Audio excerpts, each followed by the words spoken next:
On our breaking news, Brooke Singman of Fox News Digital has discovered exclusively that the FBI is now investigating the former CIA Director John Brennan and the former FBI Director James Comey in conjunction with the genesis of the Russia investigation. This comes after the CIA declassified last week a report into how that all came about. Let's bring in our panel to talk more about this.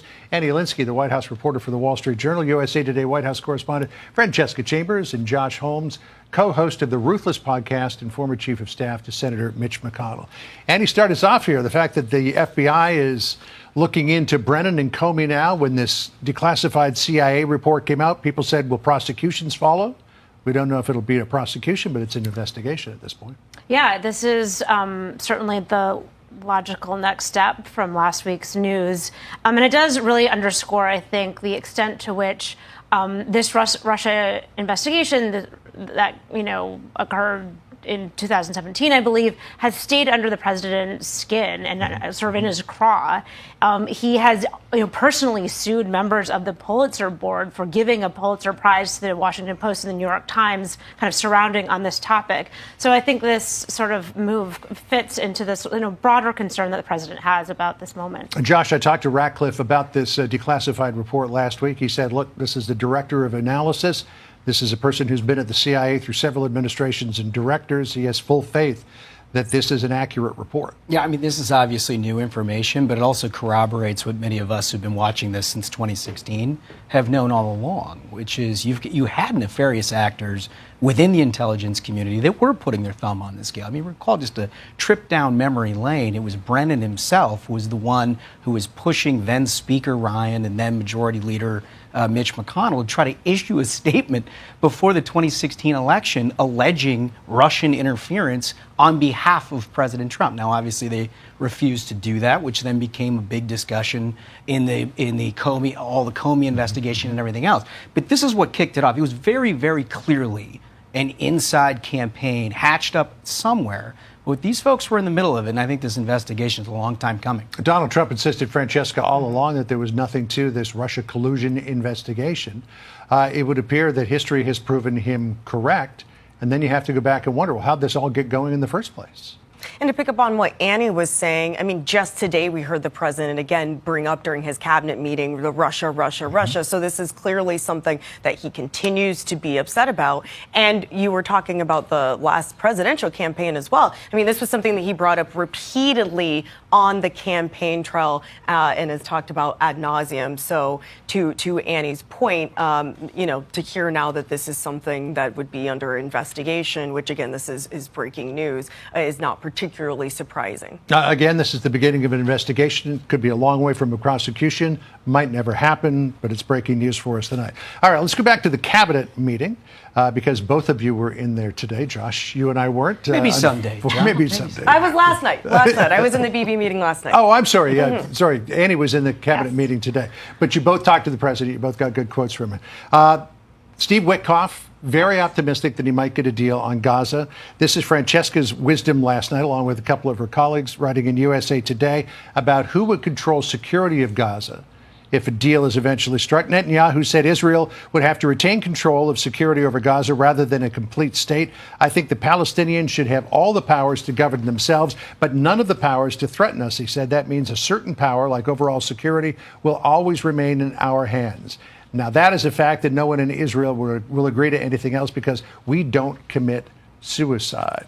There was some talk that Israel didn't want to get bogged down in another occupation, security or otherwise, of Gaza. Looks like that's changed. Yeah, and Netanyahu right now, as we speak, is at the White House. I believe he's still there, and we know he came in to meet again with the president to talk about Gaza. And I think what Francesca's great question last night and her reporting is showing is this framework kind of firming up around what the United States, at least, is hoping a peace deal would look like. And of course, when Witkoff today in the cabinet meeting referenced a possibility of a pause in fighting for 60 days, he was also saying he hopes it's the beginning of the absolute end of fighting, so the pause would extend. Did you get any sense, Francesca, of how the security arrangement might work? And, I mean, Hamas has got to agree to something. I don't know if they agree to their demise or how it goes, but...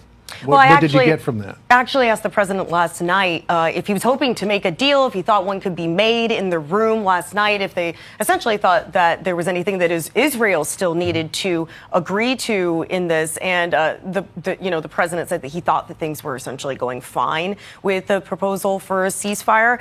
With respect to the question I had asked last night, it was about a two-state solution and whether or not the president still thought that there could be an independent Palestinian state here. And what was really interesting about the exchange was that he directed the question to the Israeli prime minister and said, well, you have him sitting here. He could answer this age-old question. So the president didn't want to be the one to stipulate those terms. He wanted to hear what Bibi Netanyahu said, and it was the Israeli prime minister who then ends up answering that question. Josh, I talked with an administration official last week who said that Hamas knows that there's no future for them in Gaza. The question is, what's the out for them? Do you put them on a ship like you did the PLO in 1982? Apparently, Hamas doesn't want the photo of the so-called perp walk of them leaving Gaza. So how do you come to an agreement with them that ends this war, gives Israel security, and allows Palestinian people to rebuild? I don't think they're in a place of tremendous leverage at this point. I think they're sort of all out of cards. I think this is something that it's not surprising at all that Israel would want security assurances. It falls into the category of fool me once, shame on you. Fool me 80,000 times over 80 years, shame on me. I mean, that they are going to make assurances that it can't reconstitute itself and harm the Israeli people. That's a baseline deal. Where this whole thing ends, look, I think President Trump has had a remarkably pragmatic approach to this, where he has taken both sides, where he has a definitive opinion of who's in the right and who's in the wrong, but his goal is to try to drive towards an end solution. I think we are much closer now than we've been in decades. Well, see, Witkoff is very optimistic about it. I want to quickly touch on Ukraine because Andy got the quote of the day from the president in the cabinet room when asked about Putin and Ukraine. Listen here. I'm very unhappy with them. There's no reason for this. It's turned out to be tougher. We get a lot of thrown at us by Putin, for you want to know the truth. He's very nice all the time, but it turns out to be meaningless. Everybody's swearing these days in Washington. But, I mean, he would. I think he held out hope that Putin might come around. I think he's probably said, look, I know Putin's not going to come around. Oh, yeah. You know, it's so interesting because I was in the Oval Office for that meeting with Zelensky where the president, in that meeting, yes.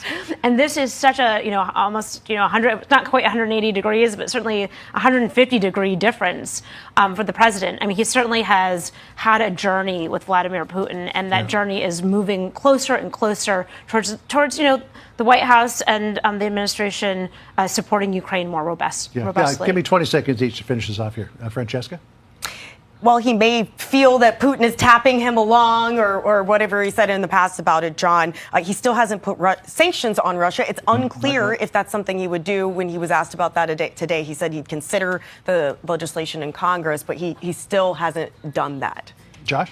Look, I think to understand President Trump's foreign policies, to understand the modus operandi that he takes to all of these things, he takes the end goal first, and that's peace. And then the dynamic atmosphere that informs the tactics that he uses that's not irrelevant to the process. I think there's a whole bunch of foreign policy establishment in Washington, D.C. forever that's you just say what the tactics are and you stick to them. It's not the way he views the world, obviously. And I think you're seeing this executed in a way that gives us a good chance. I mean, he's done a lot of tough negotiations in real estate. He knows that, here's my goal.